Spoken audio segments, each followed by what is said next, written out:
This is the introduction to mole conversions. I'm hoping by now you've seen the video that I posted from YouTube. Obviously it wasn't me, it's someone else who explains it pretty good, Mr. Post. I think he does a nice job. I don't know him personally, but let's take a look at some of the practice things we can do for this. So take a look at number one. What we're looking for is the total mass of 1 mole of NaOH. So to get the total mass, I have 1 Na, 1 O, and 1 H. So the subscripts are the ones that come first. So this right here are the subscripts. Okay, I multiply that then by the atomic mass. Now I'm rounding off the atomic mass. If you take a look on a periodic table like the one that I have attached to this assignment, you will see that in this cell for Na, it will have something that looks like this, and it will say 22.9987. Doesn't matter what it says, but it says 22.99 something. I'm going to the 10th place, which means I'm rounding up to 23.0. Okay, so once I get to 23.0, I multiply that by 1. Obviously, I get 23.0 from that. Oxygen, if you look on the periodic table, the atomic mass of that is 16, so I got 16 like this, and hydrogen is 1.0. Some of these, like oxygen and hydrogen, you will start to remember just because you use them so often, because they show up in just about every compound.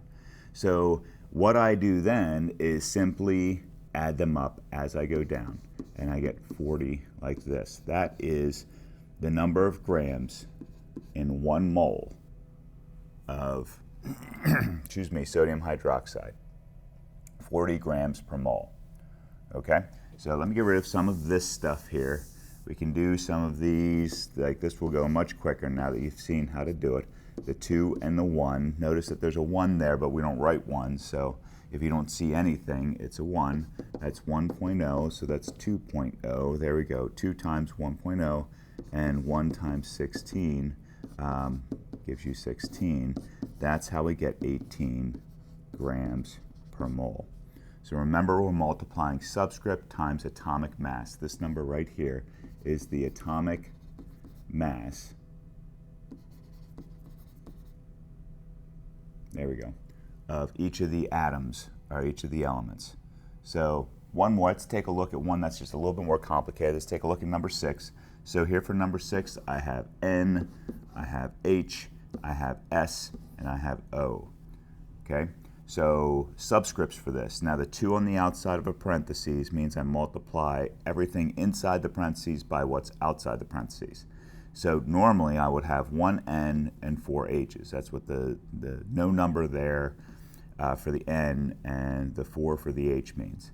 But since there's a 2, that means my subscripts turn to, there we go, 2 and 8. There's a 1 for S and there's a 4 for oxygen, like that. So then I go to the periodic table and I simply write down what the atomic mass is of nitrogen, and it's 14.0. So 2 times 14 is 28.0. Like that. 8 times 1.0 gives me 8.0. And 1 times, now for sulfur, it's 32.066, whatever it is. I round it off to the hundreds place, excuse me. So 1 times 32.1 is 32.1, and 16 times 4 is 64. And then I add all of those up. I get 40, 68, and 64 is 132.0, and that is grams per mole. If you want to see where I'm getting the atomic masses, this is the periodic table on the bottom. I happen to know the atomic masses because I've done this for so long, but here you can see sodium, atomic mass for that, atomic mass for nitrogen, for hydrogen, for sulfur. Okay, so I'm rounding all of those off to the 10th place, just the 10th place. So that's how I do all of that. So take a couple of finish those up 1 through 6. I did 3 examples for you, so you got 3 more to do. Let's take a look at some more examples of calculations. So here's the 3 conversions you really need to know. This one, just like it says, we will hold off until later on. And I say 1 mole equals 6.02 times 10 to the 23rd particles. If you've watched the video, you know that 1 mole is just accounting like it's like a dozen. 1 dozen equals 12. 1 mole equals this incredibly large number. And he explains like how big that number is. Now that number of atoms of carbon has a mass. So 1 mole of carbon atoms equals this number of atoms, and their mass is 12.0 grams on the scale. Okay, so that's why we do all the business with the moles, because it kind of levels the playing field, so to speak. So we can compare one type of element to another. So we know a mole has that number of particles. We know a mole is the molar mass of that number of particles. 1 mole also, if we have a gas state at a certain condition, standard temperature and pressure is, and you don't need to know this right now, but the temperature for this is 273 Kelvin, which is freezing point of water, and the pressure is 1 atmosphere, which is approximately what you're feeling right now. So, excuse me. We do something called, they call it dimensional analysis, they call it factor label. It all amounts to the same thing. Whenever we do a conversion, we take 1 mole over, and then whatever the molar mass is that we've either added up for a compound like we did in the previous steps, or it's directly the mass, atomic mass right from the periodic table if we have an element. So we have 2 choices here. We can go 1 mole over molar mass in grams, or molar mass in grams over 1 mole, depending on what we're solving for. So let's show you some examples of that. I'll show you how to do that right now. So how many moles are in 15 grams of lithium? This is a great question. So how many moles are in 15 grams of lithium? Well, first thing I do is start off with 15 grams of lithium, like this. I put it over 1 to make a fraction out of it. Now, I'm either going to put 1 mole on top or 1 mole on the bottom. Whatever I do, if I put 1 mole on top, the reason why I did that is because I know that the mass of the atomic mass of lithium, since we just have 1 element here and not a compound, excuse me, is for lithium, it's 6.9 grams. As long as we get grams on top, right here, and then on the bottom, which is why I put grams on the bottom here and 1 mole on top, they cancel like this. I take 15 divided by 6.9, so you divide when the number's on the bottom, and then, where's my calculator at? And then I round off. 15 divided by 6.9 equals, I get 2.1739. We haven't done this kind of stuff in a long time. This is the number of moles of lithium, because that's what we have left. The grams have been canceled, okay, which is the whole reason why we do this, so we know we can cancel the grams and we're left with moles like that. So we round off. We have 15 is 1, 2 significant figures, so 1, 2, that's 5 or higher, so my answer should be 2.2 moles of lithium. I hope you remember how to do all the rounding stuff.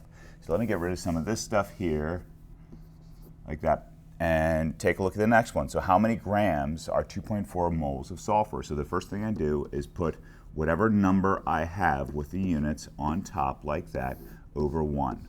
Now I look on the periodic table. If you remember from the first part where we did sulfur, is 32.1 grams per 1 mole.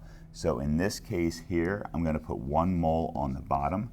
The reason why I do that is so that moles of sulfur cancel with moles of sulfur. We're left with the atomic mass of sulfur at 32.1 grams, like that. And now the number other than 1 is on top, so I multiply. 2.4 times 32. And I get 77.04 grams of sulfur but because I only have 2 significant figures here, I just shorten it to 77 grams of sulfur, and that's my answer. One more. I'm going to do one more set of examples, so hang on. Now we're no longer doing just a single element. Now we have a compound. What is sodium fluoride? It's NF. So that means that if I want 1 mole of sodium fluoride, I do this business here, 22, that's going to be 23.0.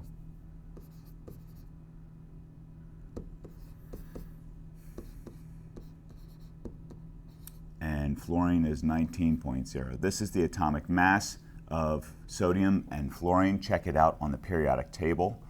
You can see that if you round off to the tenths place, you get the same thing I do.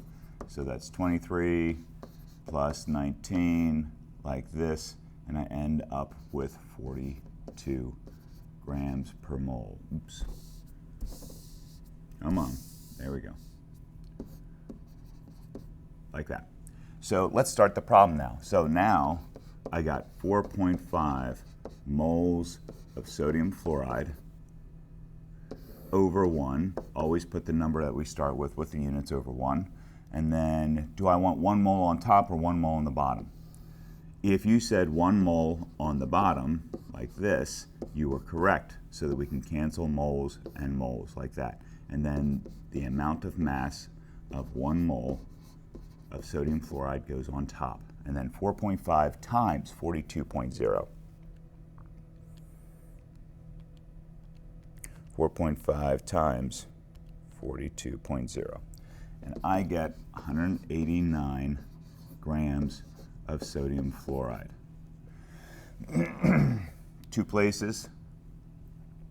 Check to see if it's 5 or higher. It is, so this would be 190 grams of sodium fluoride. Okay, that's how we do that. Now we got another problem just like this. This is aluminum hydroxide. So aluminum is Al, hydroxide is O, and H. I have, if you notice, I have 1, I have 3, and 3. Those are the subscripts for the formula of AlOH3. So I multiply by, 27.0. Check it out on the periodic table. This one is definitely 16.0, and this one is 1.0. Okay, so as we go through here, I get 27.0. 3 times 16 is 48, and 3 times 1 is 3. Like that. And I add all of that up. So what is that? That's 30 plus 48. Looks like it's 78 grams per mole. And then I get 98.3 grams of aluminum hydroxide. I got that from the start of the problem right here. That all goes over 1. So what goes on top, what goes on the bottom? If I have grams right here on top, then I need my grams right here on the bottom of aluminum hydroxide. Okay, this is easy, the easy stuff. So 1 mole of aluminum hydroxide goes, there we go, on the top. The number of grams goes on the bottom. I divide the two, 98.3 divided by 78 grams equals, and then that is 1.26025. Don't just keep writing numbers down. We round off to 1, 2, 3 places. So 3 places gives me 1, 2, 3 like that. So 1.26 moles of AlOH3 like that. Okay. Good luck. Finish that up. You're responsible for all the rest of the numbers that I did not do. And I'll check it out on your submission and leave you a note to let you know how you're doing, to see if you're doing well. Okay? Thank you for paying attention.